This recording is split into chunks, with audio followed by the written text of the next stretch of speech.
आज हम एक ऐसी यात्रा के बारे में बात करने जा रहे हैं जो बहुत ही सुंदर और अनुपम है, जिसमें आपको बहुत कुछ जानने को मिलेगा। यह एक यात्रा वृतांत है। आपका पाठ 18 चुनौती हिमालय की एक यात्रा वृतांत है, जिसमें जवाहरलाल नेहरू जी की हिमालय की यात्रा के बारे में बताया। आप सब भी अक्सर यात्रा करते होंगे, है ना? कभी रेल यात्रा करते होंगे, कभी गांव की यात्रा करते होंगे, कभी शहर की यात्रा करते होंगे। ऐसे ही आज हम एक विशेष यात्रा के बारे में पढ़ेंगे जो हिमालय की यात्रा है, हिमालय पर चढ़ाई करने की यात्रा है। और जब हम कहीं की यात्रा का वर्णन करते हैं उसे यात्रा वर्णन या यात्रा वृतांत कहते हैं। ठीक है, तो आज हम एक ऐसे ही यात्रा वर्णन के बारे में पढ़ेंगे जो हिमालय की चढ़ाई के बारे में है, हिमालय की यात्रा के बारे में है कि जब हिमालय की चढ़ाई करते हैं तो क्या क्या चुनौतियां उनके समक्ष आती है। और यह किसके यात्रा का वर्णन है? जवाहरलाल नेहरू जी का। जी हाँ, सही पहचाना, जो हमारे प्रधानमंत्री थे, प्रथम प्रधानमंत्री थे ना, पंडित जवाहरलाल नेहरू, आजाद भारत के, स्वतंत्र भारत के। बिल्कुल सही पहचाना। तो चलिए जवाहरलाल नेहरू जी की हिमालय यात्रा के बारे में जानते हैं। तो खोलिए पाठ 18 चुनौती हिमालय की। मैं आपको इसमें पढ़ाऊंगी भी और साथ साथ समझाऊंगी भी, तो आप ध्यान से देखिएगा और ध्यान से सुनिएगा। जोजिला पास से आगे चलकर जवाहरलाल मातायन पहुंचे तो वहां के नवयुवक कुली ने बताया, शाह, सामने उस बर्फ से ढके पहाड़ के पीछे अमरनाथ की गुफा है। लेकिन शाह, रास्ता बहुत टेढ़ा है। किशन ने कुली की बात काटी। बहुत चढ़ाई है और शाह दूर भी है। कितनी दूर? जवाहरलाल ने पूछा। 8 मील शाह, कुली ने जल्दी से उत्तर दिया। बस, तब तो जरूर चलेंगे। जवाहरलाल ने अपने चचेरे भाई की ओर प्रश्न सूचक दृष्टि डाली। दोनों कश्मीर घूमने निकले थे और जोजिला पास से होकर लद्दाखी इलाके की ओर चले आए थे। अब अमरनाथ जाने में क्या आपत्ति हो सकती थी? फिर जवाहरलाल रास्ते की मुश्किलों के बारे में सुनकर सफर के लिए और भी उत्सुक हो गए। कौन कौन चलेगा हमारे साथ? जवाहरलाल ने जानना चाहा। तुरंत किशन बोला, शाह, मैं चलूंगा। भेड़े चराने मेरी बेटी चली जाएगी। अगले दिन सुबह तड़के तैयार होकर जवाहरलाल बाहर आ गए। आकाश में रात्रि की कालिमा पर प्रातः की लालिमा फैलती जा रही थी। तिब्बती पठार का दृश्य निराला था। दूर दूर तक वनस्पति रहित उजाड़ चट्टानी इलाका दिखाई दे रहा था। उदास, फीके, बर्फ से ढकी चट्टानी पहाड़ सुबह की पहली किरणों का स्पर्श पाकर ताज की भांति चमक उठे। दूर से छोटे छोटे ग्लेशियर ऐसे लगते मानो स्वागत करने के लिए पास सरकते आ रहे हो। सर्द हवा के झोंके हड्डियों तक ठंडक पहुंचा रहे थे। चलिए पहले इतना अर्थ जाने। देखिए, जवाहरलाल नेहरू यात्रा करने पहुंचे थे, हिमालय आए थे वो घूमने, आपका कश्मीर की तरफ आए थे घूमने। जोजिला एक जगह है। जोजिला पास से आगे चलकर जवाहरलाल मातायन पहुंचे। मातायन भी एक जगह का नाम है। तो वहां के नव युवक, मतलब नए युवक, यानी कोई 18, 19, 20 साल का कुली था। कुली कौन होता है? सामान ढोने वाले व्यक्ति को कुली कहते हैं। जब आप कहीं घूमने जाते हो वहां पर आप किसी को अपना सामान उठाने के लिए रखते हो, उसे कुली कहते हैं। तो वो कुली बोला, शाह, सामने उस बर्फ से ढके पहाड़ के पीछे अमरनाथ की गुफा है। अमरनाथ की गुफा के बारे में जानते हैं आप बच्चों? जो शिवजी जी के शिवलिंग के लिए बहुत प्रसिद्ध है कि वहां पर अपने आप बर्फ की शिवलिंग बनती है। उसी को अमरनाथ की गुफा है वहां पर, उसी को अमरनाथ बोलते हैं। और अमरनाथ की यात्रा बेटा बहुत कठिन होती है। तो उस कुली ने ऐसे ही बताया कि उस बर्फ से ढके पहाड़ के पीछे अमरनाथ की गुफा है। लेकिन शाह, रास्ता बहुत टेढ़ा है। देखिए, जो कुली होते हैं या पहाड़ी इलाका होता है या नेपाली लोग होते हैं या कोई भी पहाड़ी इलाका होता है, वहां पर साहब को शाह बोल देते हैं वो लोग। अक्सर आपने सुना होगा, कोई नेपाल का कोई व्यक्ति होता है, उसके बोलने का लहजा भी इसी तरह होता है, शाप। साहब को वो शाप बोलते हैं। तो वह बोला, शाप रास्ता बहुत टेढ़ा है। किशन ने कुली की बात काटी। बहुत चढ़ाई है और शाप दूर भी है। देखिए, कुली उनको बता रहा है जवाहरलाल जी को कि वहां पर पीछे बर्फ के ढके पहाड़ के पीछे अमरनाथ की गुफा है। लेकिन किशन बोलता है, साहब उसकी बात पर ध्यान मत दो, वहां पर बहुत चढ़ाई है और वो बहुत दूर भी है। लेकिन जवाहरलाल जी के बारे में, अमरनाथ गुफा के बारे में उनके मन में जिज्ञासा उठी और उन्होंने बोला, कितनी दूर है? तो फिर कुली ने जल्दी से उत्तर दिया, 8 मील साहब, 8 मील है। बस तब तो जरूर चलेंगे। फिर जवाहरलाल नेहरू जी ने अपने चचेरे भाई कौन होता है? चाचा का बेटा, उसकी ओर प्रश्न वाली नजरों से देखा और बोला, तब तो वहां जरूर चलेंगे। दोनों कश्मीर घूमने निकले थे। देखिए, अब वो कश्मीर घूमने आए थे। कौन कौन? जवाहरलाल जी और उनका चचेरा भाई, चाचा का बेटा, दोनों कश्मीर घूमने आए थे और जोजिला पास से होकर लद्दाख की ओर चले आए थे। फिर वो सोचे कि अब अमरनाथ जाने में क्या आपत्ति हो सकती है। जब हमने इतना सफर तय कर लिया है तो 8 मील और सही, कम से कम इस बहाने अमरनाथ यात्रा के दर्शन तो हो जाएंगे, शिवजी जी के शिवलिंग के दर्शन तो हो जाएंगे।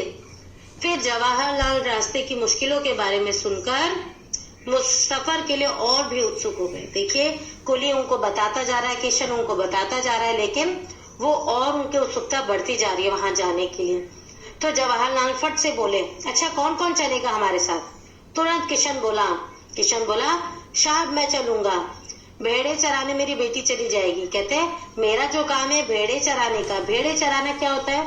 भेड़ को, बकरी, भेड़ आप जानते हैं जिससे ऊने निकलती हैं, ऊन निकलती है, आपके गर्म कपड़े बनते हैं जिसके बाल से, उन्हें भेड़ कहा जाता है। और पहाड़ी इलाकों में बकरियां, भेड़ों, इन सबको बहुत पाला जाता है बेटा, क्योंकि वहाँ ऊन की बहुत जरूरत होती है। तो उनके बालों से ऊन निकालकर उन्हें साफ कर छाट कर उनकी ऊन बनाई जाती है और फिर उससे गर्म कपड़े बुने जाते हैं। तो वो बोला कि मेरा काम है भेड़ चराना, पर मैं अपना काम अपनी बेटी को दे दूंगा और मेरी जगह पर मेरी बेटी भेड़ चराने चली जाएगी और मैं आपके साथ चलूंगा। किसने बोला? किशन ने बोला। अगले दिन सुबह तड़के मतलब भोर, सुबह के समय को तड़के बोलते हैं। 4 बजे 5 बजे उसे बोलते हैं तड़के। अगले दिन सुबह तड़के तैयार होकर जवाहरलाल बाहर आ गए। आकाश में रात्रि की कालिमा पर प्रातः की कालिमा फैलती जा रही थी, यानी रात के अंधेरे पर सुबह का उजाला फैल रहा था, यानी रात ढल रही थी और सुबह हो रही थी। ये सुबह 4 या 5 बजे का समय था। तिब्बती पठार का दृश्य निराला था। दूर दूर तक वनस्पति रहित, यानी वहां पर कोई सब्जियां नहीं थी, कोई पेड़ पौधे नहीं थे, चट्टानी इलाका था वो दिखाई दे रहा था। और उदास फीके बर्फ से ढकी चट्टानी पहाड़ सुबह की पहली किरणों का स्पर्श पाकर ताज की भांति चमक उठे। यानी सुबह जब बर्फ से ढकी चट्टानों पर सुबह की पहली किरण पड़ती है तो एकदम सोने की तरह प्रतीत होती है, ताजमहल की तरह प्रतीत होती है, या फिर राजा के ताज की तरह चमकती हुई प्रतीत होती है।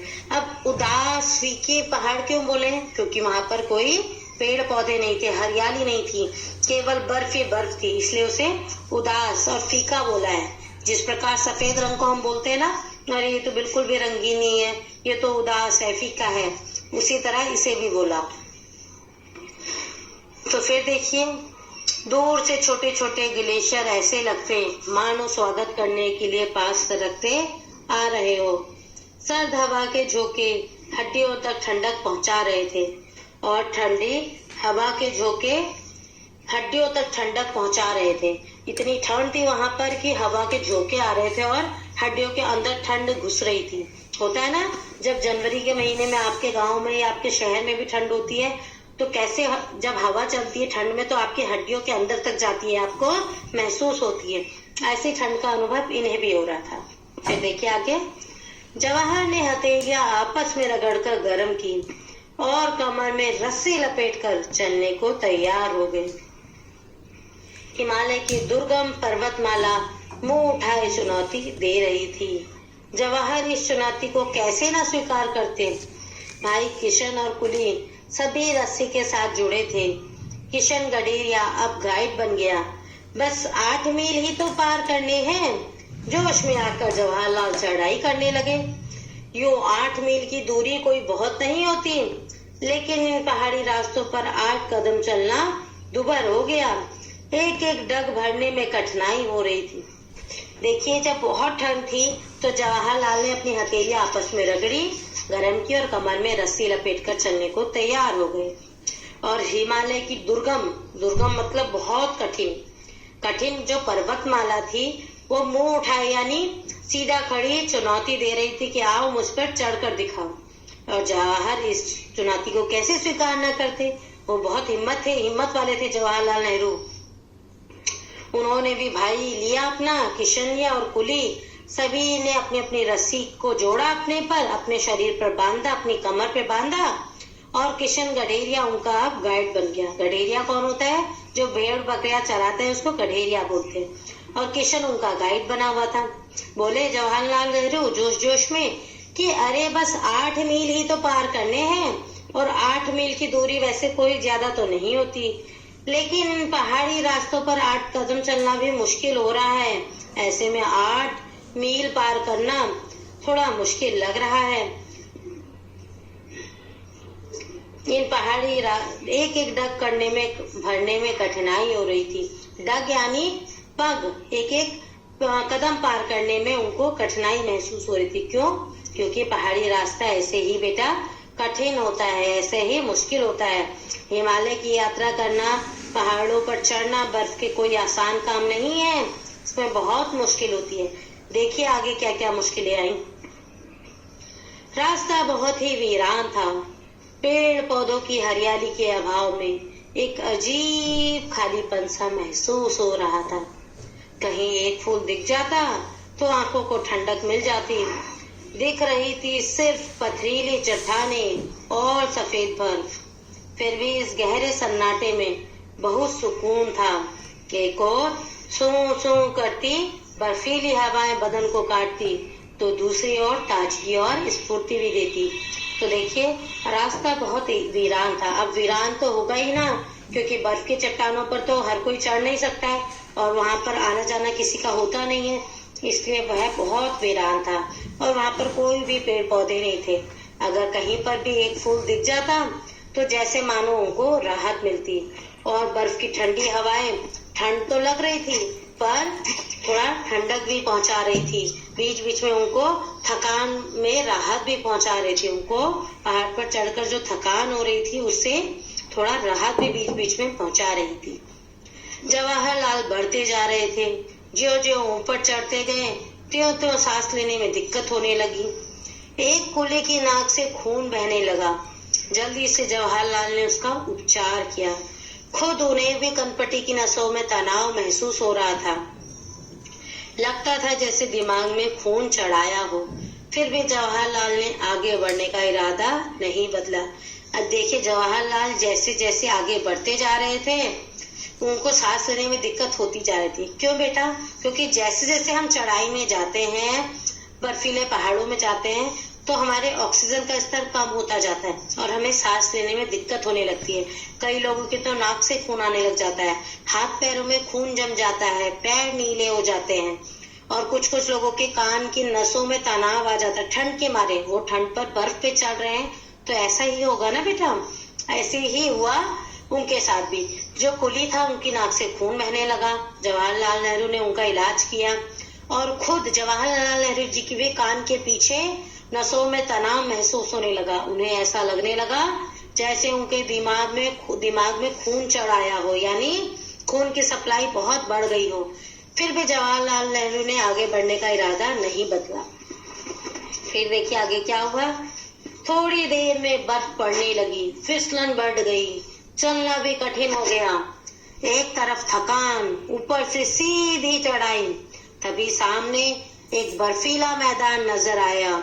चारों ओर हिम शिखरों से घिरा वह मैदान देवताओं के मुकुट के समान लग रहा था। प्रकृति की कैसी मनोहर छटा थी, आंखों और मन को तरोताजा कर गई। बस एक झलक दिखाकर बर्फ के धुंधलके में ओझल हो गई। अब देखिए जैसे ही वह आगे बढ़ते गए थोड़ी देर में बर्फ पड़ने लगी और जब बर्फ पड़ी तो फिसलन बढ़ गई। चलना भी बड़ा मुश्किल हो गया। एक तरफ उनको थकान लग रही थी, दूसरी तरफ सीधी खड़ी चढ़ाई थी। तभी सामने एक बर्फीला मैदान नजर आया, यानी बर्फ का सपाट मैदान, थोड़ा सा बीच में सपाट मैदान नजर आया और चारों ओर हिम शिखरों यानी बर्फ के पहाड़ों से घिरा वह मैदान ऐसा लग रहा था मानो जैसे भगवान के देवता का मुकुट हो, भगवान का ताज हो, मुकुट हो, जैसे भगवान पहनते थे ना, विष्णु जी, कृष्ण जी, किसी ने मुकुट पहना हो, इस तरह लगता था। प्रकृति की कैसी मनोहर छटा थी, यानी इतना सुंदर अनुपम दृश्य था कि आंखें और मन दोनों को तरोताजा कर दिया था। बस एक झलक दिखाकर बर्फ के धुंधलके में ओझल हो गई। उन्होंने एक झलक देखी इन पहाड़ों की और तभी बर्फ की छटा से, बर्फ की धुंध से आंखों से दोबारा यह दृश्य ओझल हो गया। दिन के 12 बजने वाले थे। सुबह 4 बजे से वे लोग लगातार चढ़ाई कर रहे थे। शायद 16,000 फीट की ऊंचाई पर होंगे इस वक्त। देखिए, दिन के 12 बज गए थे और सुबह तड़के मैंने आपको बताया था कि 4-5 बजे का समय, तो सुबह 4 बजे वो लोग चढ़ाई करने लग गए थे और शायद 16,000 फीट की ऊंचाई पर पहुंच गए होंगे इस वक्त। अमरनाथ से भी ऊपर, अमरनाथ की गुफा का दूर दूर तक पता नहीं था। इस पर भी जवाहरलाल की चाल में ना ढीलापन था, ना बदन में सुस्ती। देखिए, वो इतने ऊंचे चढ़ गए थे, 16,000 फीट की ऊंचाई पे चढ़ गए थे, पर उन्हें अमरनाथ की गुफा का दूर दूर तक पता नहीं था। शायद वो रास्ता भटक गए हो। इस पर भी जवाहरलाल की चाल में ना ही ढीलापन था और ना ही उनके बदन में सुस्ती थी। हिमालय ने जो उनको चुनौती दी थी, निर्गम पथ पार करने का उत्साह उन्हें आगे खींच रहा था। उसके हिमालय की चुनौती को वह स्वीकार करते हुए दुर्लभ पथ पर, निर्गम पथ पर, यानी बहुत कठिन रास्ते पर वो चलते जा रहे थे और उनमें और ज्यादा उत्साह का संचार होता जा रहा था। अब बुकुली बोला, साहब लौट चलिए, वापस कैंप में पहुंचते पहुंचते दिन ढल जाएगा। क्या बोला कुली ने कि साहब अब वापस चलते हैं और जब हम लौटेंगे वापस अपने कैंप तब तक दिन ढल जाएगा। लेकिन अभी तो अमरनाथ पहुंचे ही नहीं। जवाहरलाल को लौटने का विचार पसंद नहीं आया। तो जवाहरलाल नेहरू बोले कि पर हम तो अभी अमरनाथ पहुंचे ही नहीं। इतने में किशन बीच में बोल पड़ा, वह तो दूर बर्फ के उस मैदान के पार है। चलो चलो, चढ़ाई तो पार कर ली, अब आधे मील का मैदान ही तो बाकी है, कहकर जवाहरलाल ने थके हुए कुलियों को उत्साहित किया। तो देखिए, जवाहरलाल नेहरू ने उन कुलियों को जो 2 चल रहे थे, उनके साथ किशन और दूसरा कुली, उनको उत्साहित किया और बोला कि चलो अब तो बाकी पार कर ही लिया है, आधा मील ही तो बाकी है, चलो ना चलते हैं। सामने बर्फ का सपाट मैदान दिखाई दे रहा था। उसके बाद दूसरी ओर से नीचे उतरकर गुफा तक पहुंचा जा सकता था। जवाहरलाल फुर्ती से बढ़ते जा रहे थे।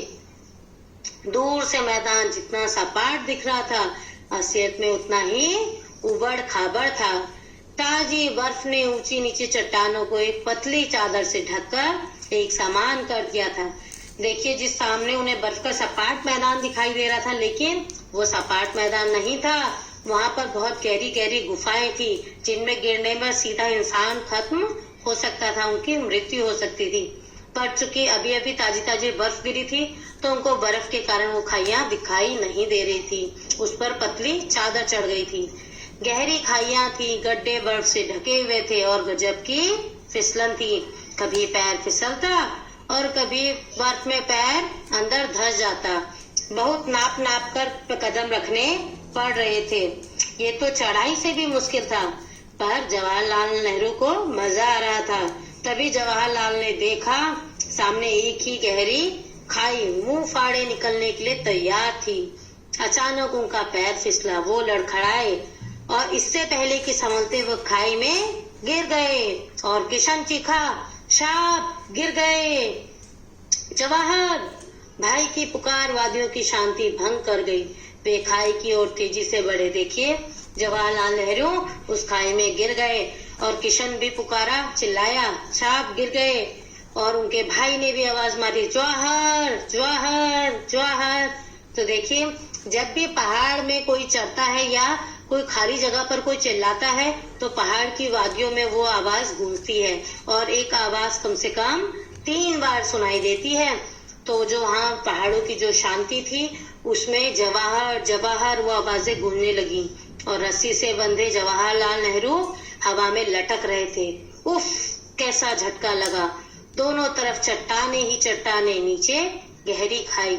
जवाहरलाल कसकर रस्सी पकड़े थे, वही उनका एकमात्र सहारा था।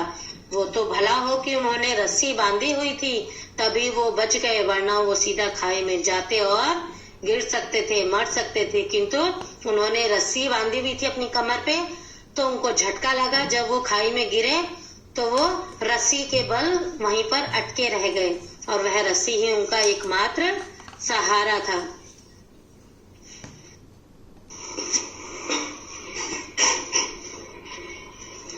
जवाहर ऊपर से भाई की पुकार सुनाई दी।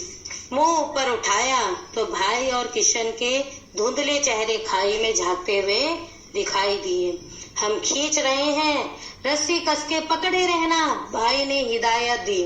तो देखिए, जब जवाहरलाल ने ऊपर को देखा तो उनके भाई की पुकार उन्हें सुनाई दी और भाई और किशन के धुंधले चेहरे उनको खाई में झांकते हुए, यानी वो अपने भाई जवाहर को नीचे को देख रहे थे, तो जवाहर ने उनके चेहरे ऊपर को देखे और उन्होंने हिदायत दी कि रस्सी छोड़ना मत, पकड़े रहना, हम रस्सी को खींच रहे हैं। हिदायत मतलब सलाह देना। जवाहरलाल जानते थे कि फिसलन के कारण यूं ऊपर खींच लेना आसान नहीं होगा। भाई मैं चट्टान पर पैर जमा लूं, वह चिल्लाए। खाई की दीवारों से उनकी आवाज टकराकर दूर दूर तक गूंज गई। हल्की सी पेंग बढ़ा। जवाहरलाल ने खाई की दीवार से ऊपरी चट्टान को मजबूती से पकड़ लिया और पथरीले धरातल पर पैर जमा लिए। पैरों तले धरती के एहसास से जवाहरलाल की हिम्मत बढ़ गई। घबराना मत जवाहर, भाई की आवाज सुनाई दी। तो देखिए, वहां पर बहुत फिसलन थी। जवाहरलाल नेहरू जानते थे कि उनको खींचना आसान नहीं होगा, फिर भी वह चिल्लाए, भाई मैं चट्टान पर पैर जमा लूं। खाई की दीवारों से उनकी आवाज टकरा टकरा कर दूर दूर तक गूंज रही थी, लेकिन जवाहरलाल ने हल्की सी पेंग ली और दीवार पर जो उभरी चट्टान थी उसको मजबूती से पकड़ लिया और पथरीले धरातल पर अपने पैर रख लिए। और जब उनके धरती पर पैर आए तो जवाहरलाल की हिम्मत बढ़ी और उन्हें भाई की आवाज सुनाई दी, घबराना मत जवाहर। फिर जवाहरलाल बोले, मैं बिल्कुल ठीक हूँ। कहकर जवाहरलाल मजबूती से रस्सी पकड़कर एक एक कदम ऊपर की ओर बढ़ने लगे। कभी पैर फिसलता, कभी कोई हल्का फुल्का पत्थर पैरों के नीचे से सरक जाता, तो वह मन ही मन कांप जाते और मजबूती से रस्सी पकड़ लेते। रस्सी से हथेलियां भी जैसे कटने लगी थी, पर जवाहरलाल नेहरू ने उस तरफ ध्यान नहीं दिया। कुली और किशन उन्हें खींच खींच कर बार बार ऊपर चढ़ने में मदद कर रहे थे। धीरे धीरे सरक कर किसी तरह जवाहरलाल ऊपर पहुंचे। तो देखिए, उन्होंने रस्सी को मजबूती से पकड़ पकड़ कर पहाड़ पर चढ़ते चढ़ते ऊपर पहुंच गए। मुड़कर ऊपर से नीचे देखा कि खाई इतनी गहरी थी कि कोई गिर जाए तो उसका पता भी ना चले। फिर भाई ने गहरी सांस ली और बोले, शुक्र है भगवान का। फिर कुली ने कहा, साहब चोट तो नहीं आई? गर्दन हिला, कपड़े झाड़, जवाहरलाल फिर चलने को तैयार हो गए। इस हादसे से हल्का सा झटका जरूर लगा, फिर भी जोश ठंडा नहीं हुआ। वह अभी आगे जाना चाहते थे। आगे चलकर इस तरह की गहरी और चौड़ी खाइयों की तादाद बहुत थी। खाइयां पार करने का उचित सामान भी नहीं था। निराश होकर जवाहरलाल को अमरनाथ तक का सफर अधूरा छोड़कर वापस लौटना पड़ा। अमरनाथ पहुंचने का सपना तो पूरा ना हो सका, पर हिमालय की ऊंचाइयां सदा जवाहरलाल को आकर्षित करती रही। अब देखिए, उनके साथ यह हादसा हुआ और उनके साथ सामान भी कुछ ज्यादा नहीं था जिससे वो और आगे बढ़ पाते।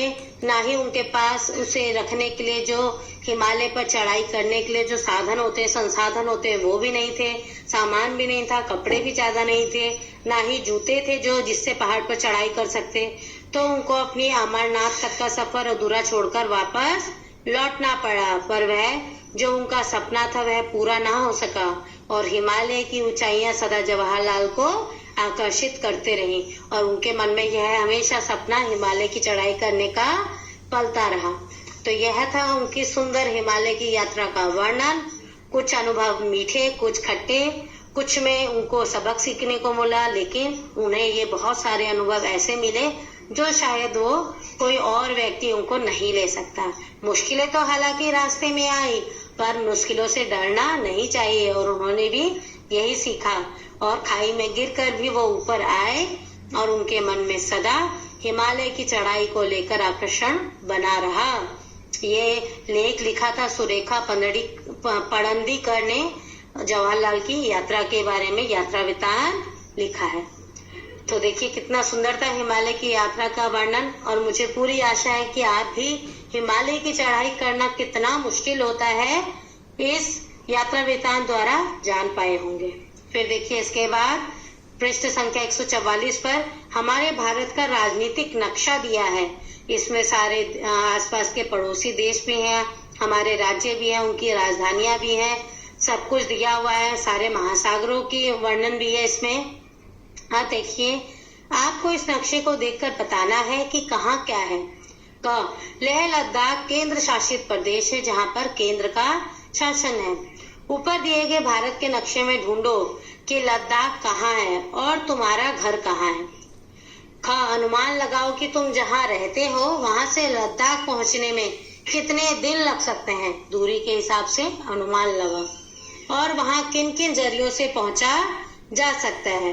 फिर है किताब के शुरू में तुमने तिब्बती लोक कथा पढ़ी थी, मैंने आपको बताई थी ना, राग की रस्सी। नक्शे में तिब्बत को ढूंढो। फिर आते हैं हम वाद विवाद पर। वाद विवाद क्या होता है? आप एक पक्ष से सहमत हो सकते हैं और दूसरे पक्ष से असहमत हो सकते हैं, उसको बोलते हैं वाद विवाद। पहला, बर्फ से ढके चट्टानी पहाड़ों के उदास और फीके लगने की क्या वजह हो सकती थी?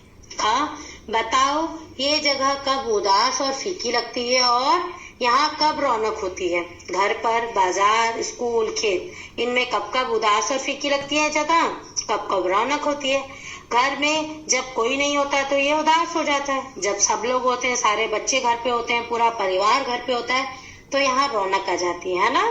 ऐसे ही आप बाकी लिखिएगा। फिर है दूसरा, जवाहरलाल को इस कठिन यात्रा के लिए तैयार नहीं होना चाहिए। तुम इससे सहमत हो तो भी तर्क दो, नहीं हो तो भी तर्क दो। अपने तर्कों को तुम कक्षा के सामने प्रस्तुत भी कर सकते हो। फिर है कोलाज। कोलाज वो कहते हैं जब कई तस्वीरों को छोटे छोटे टुकड़ों में काटकर एक कागज में चिपकाओ, उसे हम कोलाज बोलते हैं। तुम मिलकर पहाड़ों का एक कोलाज बनाओ अपने दोस्तों के साथ मिलकर। इसके लिए पहाड़ों से जुड़ी विभिन्न तस्वीरें इकट्ठा करो। पर्वतारोहण, चट्टान, पहाड़ों के अलग अलग नजारे, चोटी, अलग अलग किस्म के पहाड़। अब इन्हें एक बड़े से कागज पर पहाड़ के आकार में ही चिपकाओ। यदि चाहो तो ये कोलाज तुम अपनी कक्षा की एक दीवार पर भी बना सकते हो। अब इन चित्रों पर आधारित शब्दों का एक कोलाज बनाओ। कोलाज में ऐसे शब्द हो जो इन चित्रों का वर्णन कर पा रहे हो या मन में उठने वाली भावनाओं को बता रहे हो। अब इन दोनों कोलाजों को कक्षा में प्रदर्शित करो। तो था ना सुंदर क्रियाकलाप जिसमें आपको मजा आएगा। फिर है अगला, तुम्हारी समझ से इस वृत्तांत को पढ़ते पढ़ते तुम्हें भी अपनी कोई छोटी या लंबी यात्रा याद आ रही हो तो उसके बारे में लिखना। हो सकता है आपने अपने गांव में कोई पहाड़ पर चढ़े हो या किसी पेड़ पर चढ़े हो या किसी छोटी सी चोटी पर चढ़े हो या आपने कहीं पर कोई यात्रा की हो, उसके बारे में आप लिख सकते हैं। फिर है दूसरा, जवाहरलाल को अमरनाथ तक का सफर अधूरा क्यों छोड़ना पड़ा। तीसरा, जवाहरलाल, किशन और कुली सभी रस्सी से क्यों बंधे थे। शायद अगर वो रस्सी से नहीं बंधे होते तो शायद वह जीवित नहीं रह पाते, है ना। तो ये आप लिखिएगा। फिर है चौथा, पाठ में नेहरू जी ने हिमालय से चुनौती महसूस की। कुछ लोग पर्वतारोहण क्यों करना चाहते हैं। ऐसे कौन कौन से चुनौती भरे काम है जो तुम करना पसंद करोगे। फिर है बोलते पहाड़। पहला, उदास फीके बर्फ से ढके चट्टानी पहाड़। अगला, हिमालय की दुर्गम पर्वतमाला मुंह उठाए चुनौती दे रही थी। उदास होना और चुनौती देना मनुष्य के स्वभाव है। यह निर्जीव पहाड़ ऐसा कर रहे हैं। निर्जीव क्या होता है? जो सांस नहीं लेता, जिसका आकार नहीं बढ़ता, जो जीवित नहीं है, ऐसी चीजों को हम निर्जीव कहते हैं। ऐसे और भी वाक्य हैं, जैसे हम बोलते हैं बिजली चली गई। अब देखिए, बिजली के पैर नहीं होते तो कहाँ चली जाएगी? चांद ने शर्मा कर, अब चांद कोई शर्माता है? अपना मुंह बादलों के पीछे कर लिया। इस किताब के दूसरे पाठों में से भी ऐसे वाक्य ढूंढो जिसमें इनके बारे में बताया गया हो। निर्जीव चीजें हैं पर सजीवों वाले काम कर रही हैं, तो ऐसे वाक्य ढूंढकर लिखिएगा। अब है एक वर्णन ऐसा भी, इसे पढ़िएगा और इसे करिएगा। और फिर है हम क्या उगाते हैं। हम क्या उगाते हैं जब पेड़ लगाते हैं। ये बहुत सुंदर है, हेनरी अबे ने किया है और इसका अनुवाद कबीर वाजपेयी जी ने किया है। तो ये लिखिएगा और इनको पढ़िएगा और ऐसे ही यात्रा का वर्णन स्वयं भी कीजिएगा। ठीक है, तो ये थी आपकी पुस्तक रिमझिम, जिसके सभी